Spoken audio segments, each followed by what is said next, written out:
All right. Jeff, welcome. Dr. Jeff Karp. I mean, Jeff, awesome Jeff.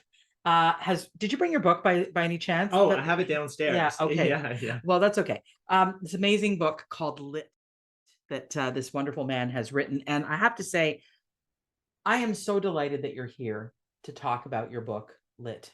I'm just gonna introduce this man. Okay, so just bear with me, and I'm gonna read about you. Okay, yeah. Jeff Karp is PhD, is an acclaimed mentor and biochemical engineering professor at Harvard Medical School and MIT, a distinguished chair at, get ready, people, Brigham and Women's Hospital, and a fellow of the National Academy of Inventors. I love that title. He has dedicated his research to bio-inspired medical problem solving, and his lab technologies have led to the formation of 12 companies, not just one, but 12, of course. The technologies they have developed include a tissue glue, this I love, that seals holes inside of a beating heart. Come on. Innovations, targeted therapy for osteoarthritis, Crohn's disease, brain disorders, including smart needles that automatically stop when they reach their target, a nasal spray that neutralizes pathogens, and immunotherapy approaches to annihilate cancer. Woo! Necessary. Necessary. Jeff is also the head of innovation at Geoversity, Nature's University, a rainforest conservancy located in one of the top biodiversity hotspots in the world. Where? In Panama. I was there. Yeah, I know. I love that. Panama. Yeah, he was selected as the outstanding faculty undergraduate mentor among all of the faculty at MIT. You're not a high achiever, I don't think. And the top graduate student mentor at Harvard MIT students, students. And you live in Brookline, right? Yes. Massachusetts, with your wife and your children and 2 Cavalier King Charles spaniels. Welcome, Jeff. Hey, thank you. I'm so delighted to have you here, because when you asked me we met a long time ago, sort of coincidentally at a sushi place in Toronto, and Sushi on Bloor, in case you go there. But it was just sort of a serendipitous moment, I feel. And it was sort of instant sort of connection. Your wife and yourself were having a meal, and my friend and I were having a meal, and we were just sort of grooving and chatting, and my friend was she's a good chatter, and the 4 of us just sort of hit it off. Yeah. And then from there, we met in line, and then they put us side by side. Yeah, coincidentally, we just continued the conversation. Exactly. But your book, I mean, during the pandemic, I got to speak at your lab. It was such a wonderful experience for me, and I think they really enjoyed it. It was transformational for people. It was just so, there was so much gravity there when you came and spoke to the lab, and they asked me for you to come back. And then again, I think you came like 4 or 5 times, or a few times. Exactly. And for me, it was just amazing, because, height of the pandemic, we're all just so, excuse me if I swear, effed, and we're all just sort of not okay, generally speaking. And your lab, I got to do this amazing experience through Zoom, and just to be able to kind of share some ways to really think differently about life, and so that's why your work so resonates with me, because what I'm about as a sort of holistic psychotherapist and an author and all that. But your book, Lit, just speaks to my soul. It just speaks to my soul. And anyone that follows me will probably be able to have that very experience upon reading Lit. Well, let me add one thing, though. Yes, because go ahead. When you came to the lab and spoke, and then the students, the postdocs asked for you to come back, and I had conversations with them, and I don't know if I told you this, kind of independently, like throughout the time that you were meeting. And people told me that they were having transformational experiences with their self-evolution in addressing their childhood trauma. Wow. Yes. It was really, it was incredible what you were able to, like, the connection you had with the people and how comfortable they were. I mean, we were dancing. I know. We did dance. We did dance. It was important to me. It was music and some dancing. And I think, one of your raison d'etre, one of your reason for being, I think, is to be of assistance to the planet, as is mine. Mine is, be a person that can facilitate disruption of generational curses, generational patterns, generational ways of being, and a life that is not examined does not change. And so I believe we need to examine it in order to create awareness, and then change can ensue.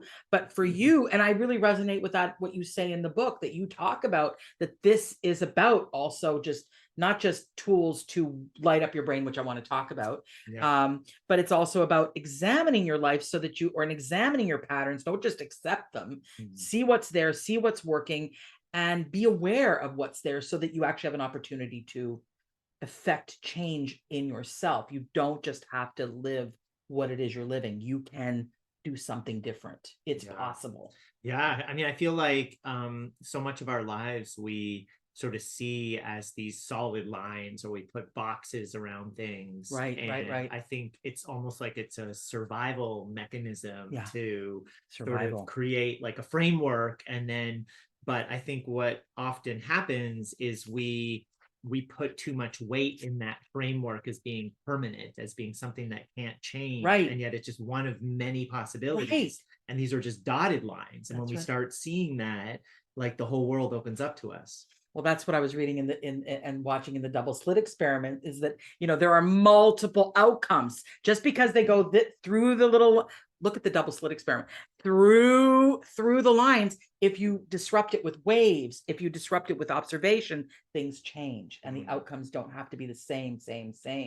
And I think you were also talking about in your book at one point, that society at large basically no longer wants to be the slave to the limbic brain, the survival brain, constantly survival mode, which doesn't allow innovation and contribution. And a lit brain, how does a lit brain, and we'll talk about what that actually is, but how does a brain that's alive and lit and energized impact how people are experiencing life versus if their brain is kind of dimmed and low energy?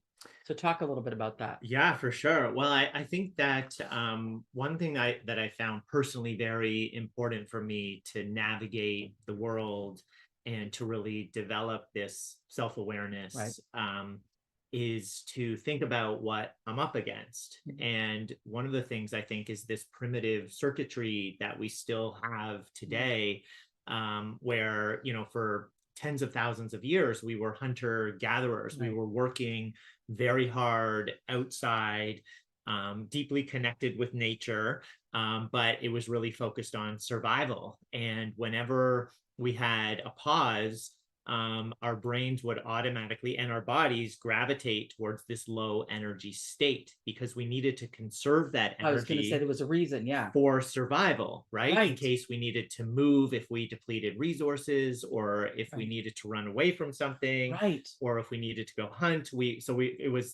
always were gravitating towards this low energy brain and low energy body state, which I think is still we're still programmed for that.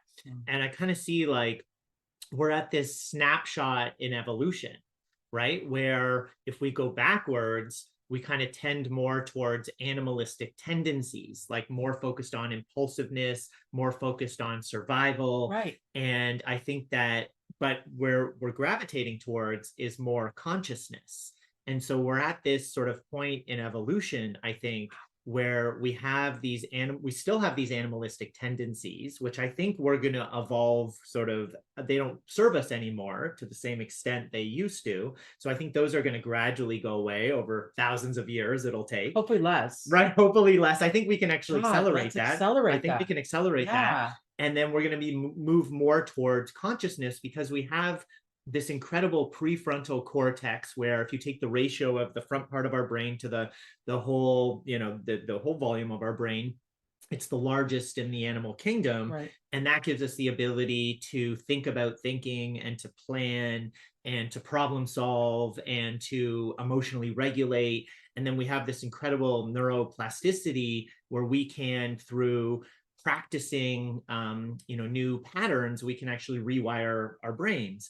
And so I think that, to me, lit is all about recognizing that, and recognizing also that there's literally $900 billion with a B spent on marketing and advertising every year to hijack our attention, to serve us, what we ought to think is important, right? And if we're not, and if we realize that our brains and bodies gravitate to this low energy state, we become very susceptible to the algorithms, and whoever controls the algorithms ends up controlling us. And so we need tools and strategies to be able to intercept the patterns and to work on, we're at the switches. So we can develop new patterns that really serve us. And it's just critical that we start to come to this realization and start to get in touch with the cues that our brains and our bodies and our interactions with other people are constantly giving us, because we are being guided by the life force. Right, right. And if we don't pay attention to the cues, we'll miss these important bits of information that help us actually be inspired, innovative, making an impact. It seems like the lit brain really is what's going to help us to get out of the madness that we're sometimes in this world. Yes. And I mean, just one example, I know we were speaking a little bit about this before. Yeah. But I jumped on one of those tangerine bikes, on the way over here.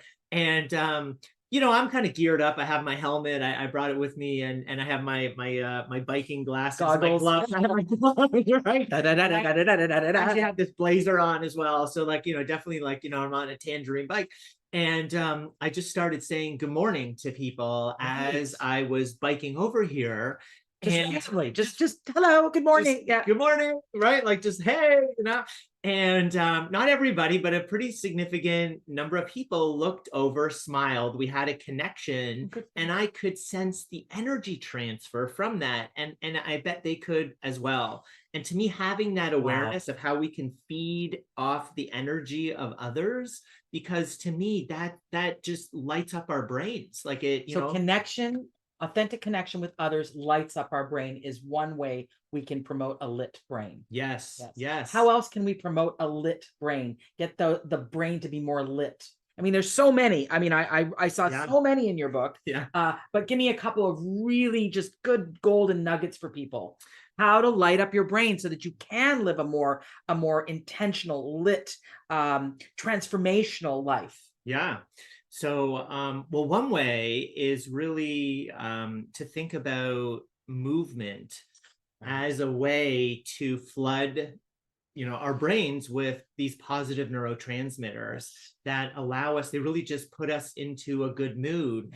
And, I certainly, I have ADHD, learning differences, and my mood does swing. I recognize almost everything as a pendulum. Yeah. And but I also know that if I'm kind of trending or tending to be in kind of a state where I'm lower energy or my mood isn't so great, if I just get out and sort of get over that activation energy to take a step or two towards maybe just walking outside or getting on a bike, it just totally can flip things around within minutes. I can go and basically just transition. You can disrupt it. You disrupt the low energy mood. You can disrupt it. That's we all can disrupt it. And there's really simple, there's so many on-ramps to doing that. I think even just, getting out of the house and going and having coffee with somebody, connecting with people, connecting with nature. Yeah. Another way is, you say connecting with nature. If let's say you're like in an office building and you're working, there's actually data, scientific evidence to support just looking at images of nature can switch from the sympathetic to the parasympathetic nervous system. It can lower our heart rate, lower our blood pressure, give us a general sense of wellness, not to the extent of actually going out and being submersed in nature, but we can actually partially get there just by looking at images. And so one of the things I've done, let's say with my Instagram, is most of my follows are people who are taking pictures of nature and videos in the ocean and all kinds of creatures and things. So when I get my feed, I'm sort of programming that into my life, because the brain, I mean, you're the scientist, so I'm going to ask, the brain doesn't really differentiate biochemically between real or imagined. Using the imagination to bring on an imagery Mhm. will basically trick your body into saying you're actually doing that. You're actually experiencing that. It's why, is that correct? Yeah, no, absolutely. So